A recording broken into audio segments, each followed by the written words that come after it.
Hi everyone. We're here, team from ESTA, a very exciting team from ESTA. Lots of people I'm going to introduce you to in a minute. We're here dealing with the very unique situation that I can't think of a single string teacher who isn't affected by the coronavirus situation, and having to completely turn around the way they operate and think about their teaching practices and their lives in general in a totally different way.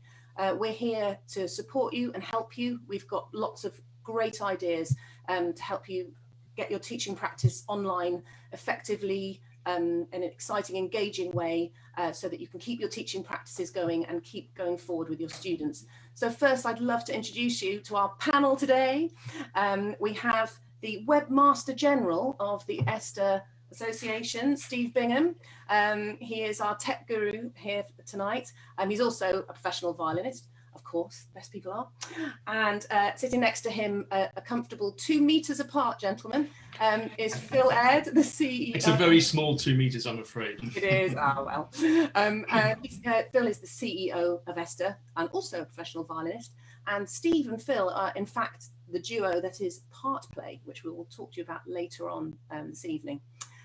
We also have the chair of ESTA, John Shaler, who's going to say a few words for us in a minute. Thanks for joining us, John. Head of Strings from the Royal Academy of Music, Joe Cole, and Professor of Learning and Teaching and Cooking this evening as well, Professor Laura Ritchie from Chichester University. So first of all, I hand over to John just to say a few words about ESTA. Well, hello everybody. Thanks very much, Nicole, for that intro. Well, we're living in interesting times, as the Chinese proverb says. Rather than sitting back and letting this crisis overwhelm us, we've decided to be proactive and look at ways of keeping going through this unprecedented period. I'm 70 years old and therefore in the danger group, but this is something I've never experienced in my entire life. And it's a period which seems to be growing longer every day as the days pass. The outlook seems to be more and more prolonged. So it's essential that we find ways of keeping our teaching going for our sake and more importantly for our pupils. We've got some seriously good techie talent on the panel today, as well as musical experience and expertise. All of us are teachers and performers in different ways and with greater or lesser experience of online teaching. In my case, zero, which is why I should be dropping out this conversation in just about 30 seconds. Thank you very much for sending in your questions. Between us, or between the panel, we hope we'll be able to answer them as best we can. We will, of course, be putting this on the website and following up as necessary. Now back to Nicole. Thanks, John. I forgot to introduce myself, of course, as well. Yes, sorry, silly me. So I'm Nicole Wilson. I'm the Managing Director of Musical Orbit, which is a live music online learning platform. And I'm also a professional violinist and a colleague of Joe's at the Royal Academy of Music as well. So we'll go to some of your questions that you've been sending in. We've already had quite a lot of questions sent in, but feel free to send them in through the Facebook page as well. And we will try and deal with as many of them as we can tonight. So the first question we have a member asking, I've been advised to try Skype for giving online lessons, but I've also been asked by a school to keep a recording of the lesson as a protective thing for me. So they're not sure how to do or keep the recording and needing to know if they need to use another device to do this. Now, the good news is it's all cool and fine. You want to go to Zoom. Zoom is great because you can record it very easily there on your local computer. If you have a professional account, you can also record it in the cloud. So if there's a school involved wanting to do lots of teachers teaching online, you'd be well advised to send the school to the Zoom site. And the site address is www.zoom.us. And you can go there and set up a free account, or you can pay for a pro account, which is about 12 quid a month. And there you can start then recording those lessons and storing them. I think it's really essential to store, with permission, record and store these lessons.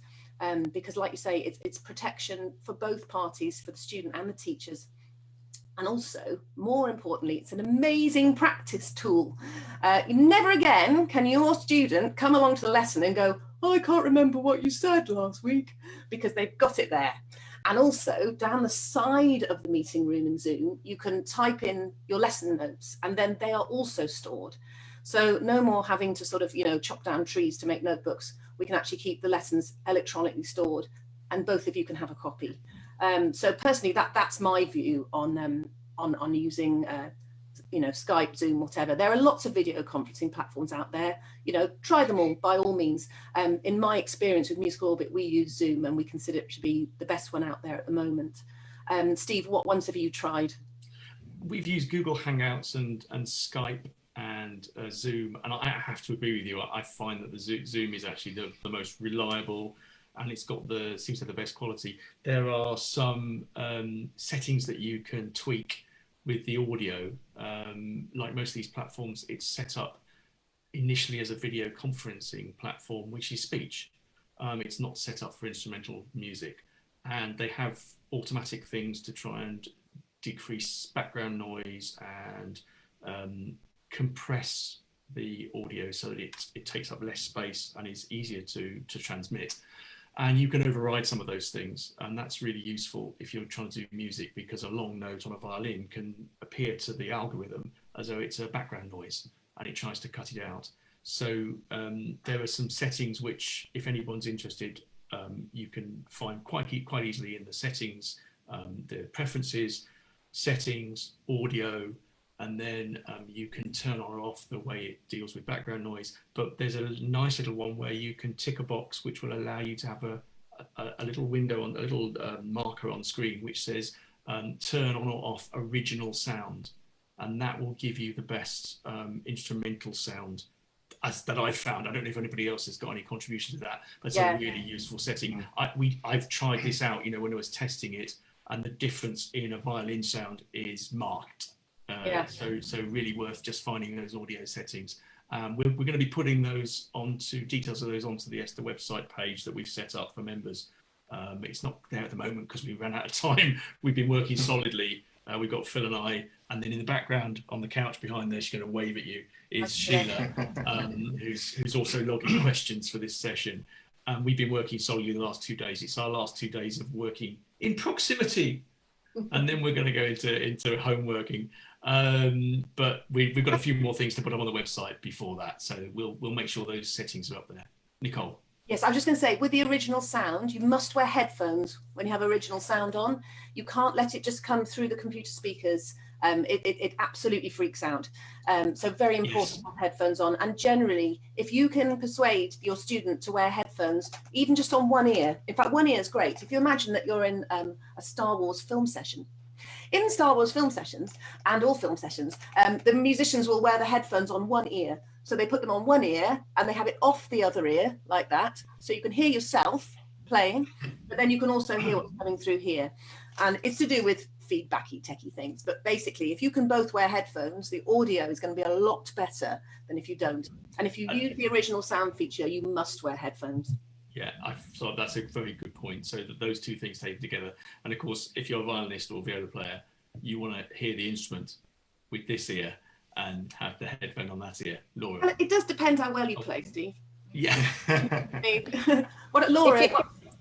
Go on. If you don't use the original sound, and also if you're just experimenting with teaching with the instrument sounds for the first time, sometimes when the algorithms decide that it's not speech, the sound goes fine and then goes, and sometimes people think this is actually a bandwidth problem. But it could be a bandwidth problem where you actually don't have enough connectivity, or somebody in the next room is playing video games. But once you tweak those settings, it makes a huge difference. Yeah, it really is fantastic stuff. If you want some help with, I'm going to be setting up a little video actually, which I will share on here, which will walk you through the Zoom setup. So that'll appear here, hopefully by Sunday. I should have it done. So I promise you guys I'll get it up there. Great. So our next question is... Nicole, can I just add something? Yeah, I think two things really. I think it's quite important not to expect any of this to work straight away. Don't suddenly book a lesson with a student and expect it all to go smoothly. I think you need to have a few guinea pigs lined up to try and try all these things out, because what will go wrong will go wrong. And just picking up on Laura's comment about broadband, if you are on one of the sort of basic bandwidth packages, then it's probably worth just seeing exactly what internet speeds you have. There are plenty of ways of doing that. You can just Google and have a speed checker to test the broadband width, but also then maybe during these times going up a package, up a subscription rate, so you can go the option of super fast broadband as well. So it's worth considering. The other thing that I haven't personally tried, but should make a difference, is to go direct into your router with an Ethernet cable, rather than using your home, the Wi-Fi that's broadcast from the router, because then you're cutting out any other problems that might be slowing it down via the Wi-Fi. And Ethernet cables are really cheap, but you do have to be either get a very long one or be quite near your router. Most of the routers have little sockets in the back. You just plug it in. Very easy. Sheila, actually, she's going to put up a little link for you now, actually, aren't you, Sheila? Thank you, love.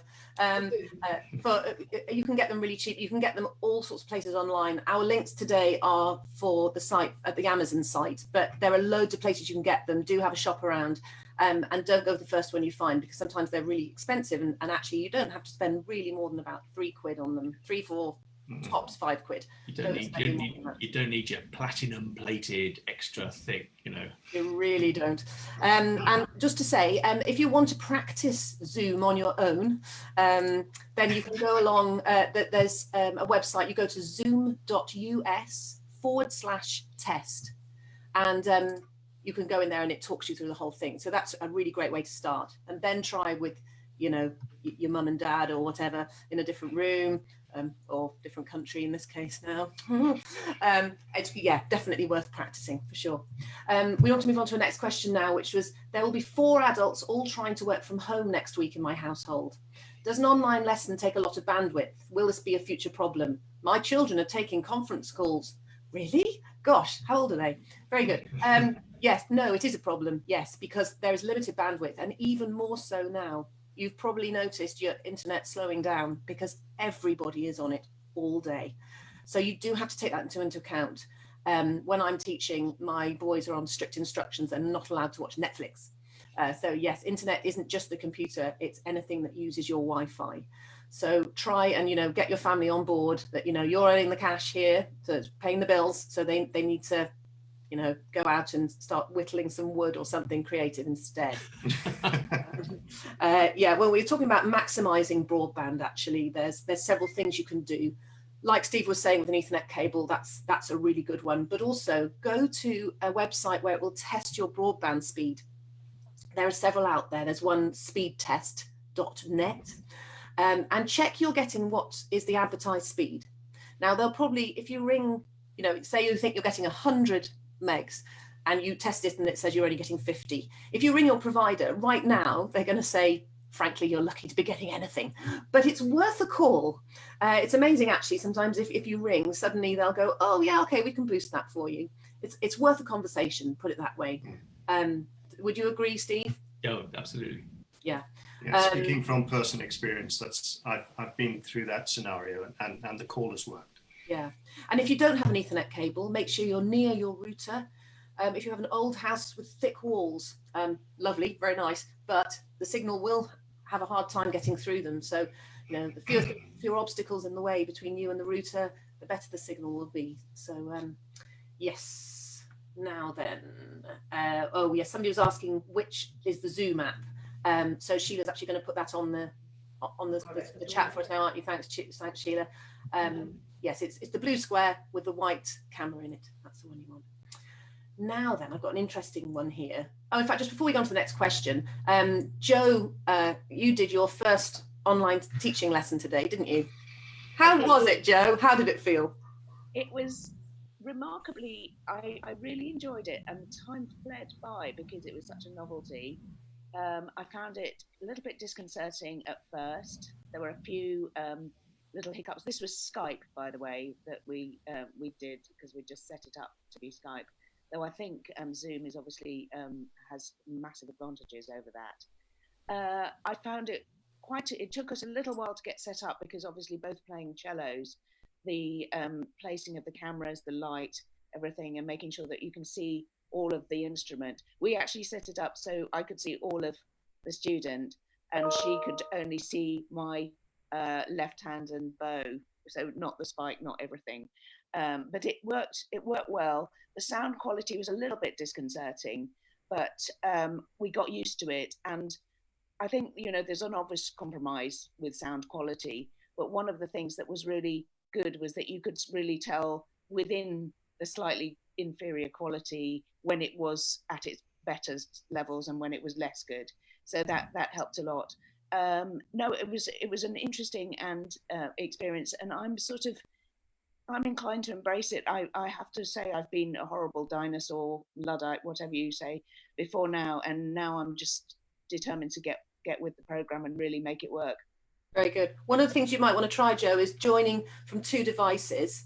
So you can have your, you know, your tablet or your computer, and then you can have a phone joining from a different angle. So in case there's any pianists around, you can have one camera going down the keyboard and one in the face, which is quite nice. And for a cello and a bigger string instrument, I think that can be really valuable to be able to get a decent view of the student. You just need to make sure that you've only got audio on one of them, though. Don't have audio on both, because they'll speak back to you. But that's a really helpful thing. Oh, well done, Joe. We're very proud of you. I think also maybe, sorry, Laura, you go. I was just going to say one thing that's worked well for me and is fun is if you can connect to your TV and you've got a big TV, then you can see a life-size student, and that's quite fun. But also, you know, showing different bits of the instrument, it can be easier if you have access to a bigger screen, or you can project your computer onto a TV rather than seeing on a small device, even if you're using the small device to look at you. Yeah. I was thinking also just to limit the students' expectations of the sound quality, particularly if they record and they listen back, because they're not going to get CD quality sound. And you don't want them to feel that's their fault, that the playing they did was terrible.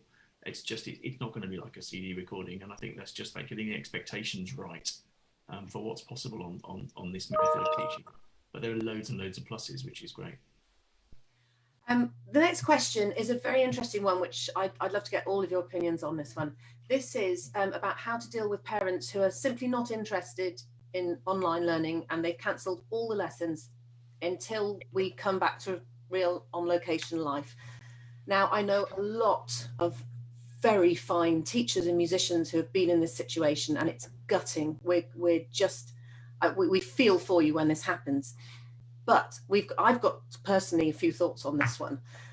I try and look at it from both points of view. You've got to bear in mind that the parent might have lost their job, or they may have, you know, taken a drastic cut in income, and it might be in those situations worth considering offering your fees for less. You know, some lesson fee being better than no lesson fee. But then on the other hand, your money, it's your time, it's your expertise, it's your years and years of training to do the job that they're paying for. And although online is different, it's not worse or better, it's a different thing. They're not having to travel to do it, they're not having to pay to come on the train or whatever, they're not having to take their time to get their child there. There are definite advantages in being able to watch the lesson back afterwards. But of course, trying to persuade people to do things in such a drastically different way is really, really hard. And I wonder if it's worth offering them a free lesson. You'll spend half of that lesson time setting them up properly anyway. But then within about sort of 5 minutes, they'll have got used to it. And then they might understand the value of it. What are your thoughts on that, Jo? I think it's a really challenging one. I mean, I think giving a trial lesson is an excellent possibility, I think. I also think that, you know, we are living in a very, very unprecedented situation, and calling upon people to sort of embrace the possibilities of the unprecedented nature of it. You know, we've never done this before, let's try something new, rather than resisting. I think we're all going to have to try something new over the next few days, even if it's finding out an alternative for loo roll. But I think, you know, it's really important that people just try not to be afraid of the novelty of it. I've got some incredibly distinguished and fab professors on the academy staff who are well into their sort of 8th decades, and they're absolutely determined to give it a go. And I'm incredibly proud of how they've responded to the challenge of it. And I think if parents and students as well can pick up on that, and we've just got to hope that they will do it. I think the free trial lesson is an excellent idea because it does reveal the possibilities. It also shows you the limitations, and you just have to then be creative around those and work in a different way. This is maybe slightly off-piste, but if you are wanting to work particularly on sound with a student, the lesson, the online lesson, is excellent for looking at things, setting things up. I've actually asked the student I was teaching this morning to send me a recording, a good quality recording of what we were working on in the lesson, and I'll then send her some feedback on actually the sound quality in that, which is just a different way of thinking about that side of things. Laura, you've been teaching online for quite a while. What's been your most difficult person to persuade, and how did you persuade them? Well, I think there isn't a specific difficult person. There's a common theme, and that's that people don't think that online is real teaching at first, parents especially. And I think in the coming weeks, it's going to be difficult for everybody. It's going to be difficult to be alone and isolated.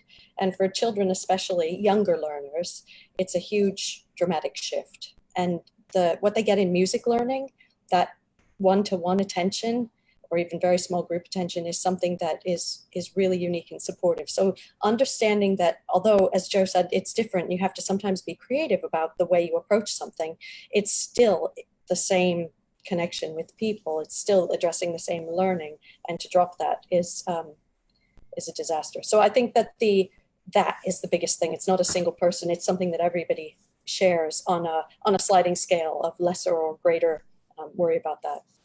Yeah. Joe's got a thought or a wavy hand. I don't know. A wavy hand, yes. It was just also to stress that actually to completely suspend lessons for a long period and then pick up again is not going to be a picking up where you left off scenario. I think having a gap is not worth it. And even if they felt fewer lessons might be an option, the continuity is actually critical. And in as far as lessons are concerned, so just stopping is frankly awful, disastrous. Yeah. We've just had a little question come in saying on newer Macs there's no Ethernet port. It's a very good point. Yes.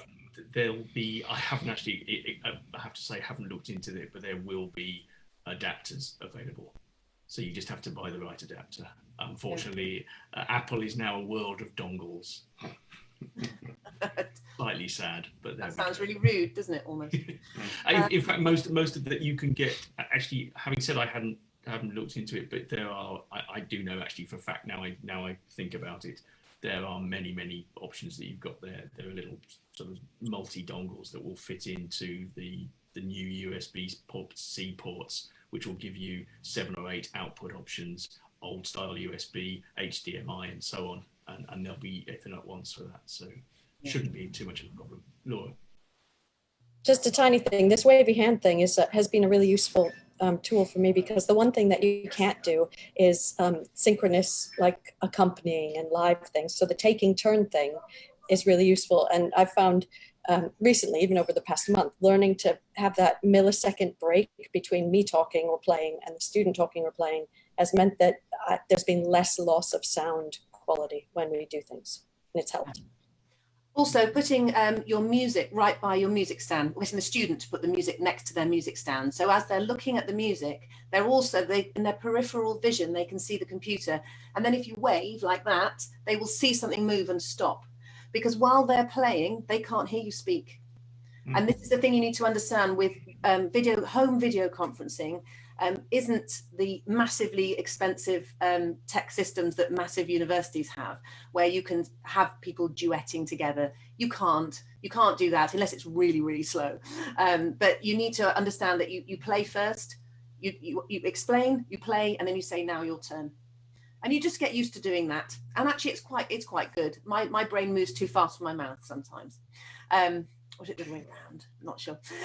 And so it's quite good. It makes me stop and think a bit more. It can actually enhance your teaching in some ways. It's quite interesting to see how that changes. I think we were both thinking we had the opposite problem. I was just going to say, I think it's important that the parent doesn't feel that they're getting an inferior product because it's not face-to-face. I think you have to accentuate and build on the positives of the system.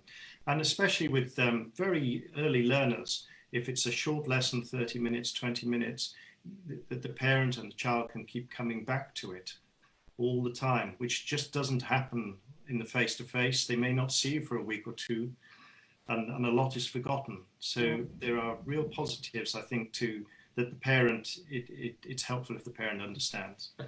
And just to build on what we were saying about the sort of trial lesson and trying to persuade the parents, we're already getting some early indications, feedback from parents who are saying, we really enjoyed this lesson.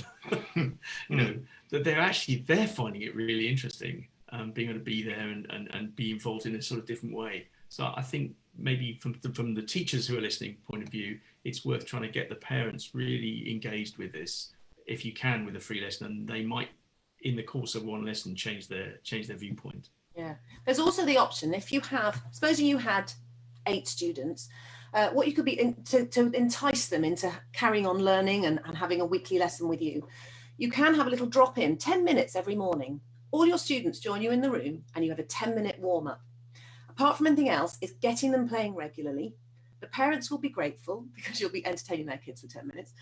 And it will provide that sort of, instill that regular practice ethic, which we all know is the key to doing it, isn't it? It's getting them to do it every day.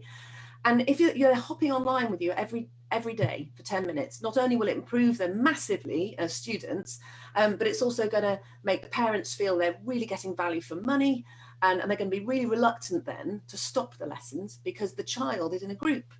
Now you'd be needing to get permissions from, you know, all the parents. They'd have to understand, you know, especially of course if they're under 18, that you've got, you know, other children in the room with you, but you can record it. The parents can be in the room with the child as well. You could always recommend that. So there are lots of ways around it, but let us know if anyone's got any other great ideas about how to persuade those parents to try it. Let us know. We've got time for one more question, and this is, somebody was asking whether anyone has any ideas about how to do chamber music remotely.